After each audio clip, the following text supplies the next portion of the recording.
Коммунистическая партия, проводящая геноцид в Восточном Туркестане, уничтожает культурные ценности тюрков и все, что с ними связано. По сообщениям Туркестан Таймс, название 6-го уйгурского лицея города Кашгар было переименовано на лицей при Шанхайском университете. Правительство Китайской Народной Республики меняет название школ, поселков, городов и улиц Восточного Туркестана.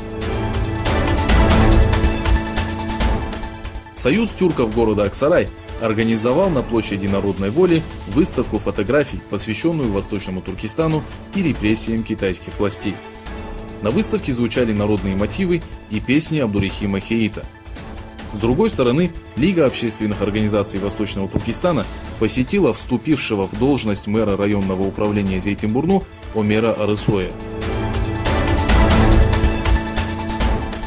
По сообщениям информационного агентства CNA, Цай Ингвен, выступившая на форуме, посвященном безопасности Тихоокеанского региона, заявила, что военные самолеты и корабли Национальной армии Китая продолжают проводить учения близ территориальных вод и воздушного пространства Тайваня.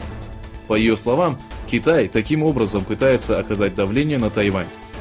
Однако это ни в коем случае не пугает нас, а напротив увеличивает нашу силу и решимость, подчеркнула Цай.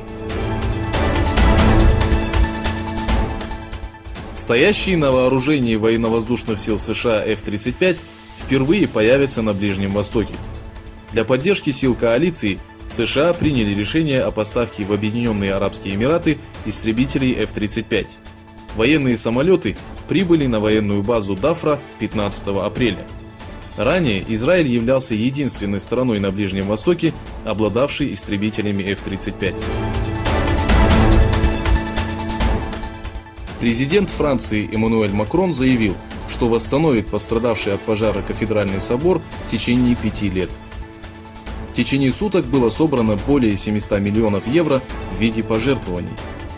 Прокурор Парижа Реми Гейтс заявил, что рассматривается версия случайного возгорания.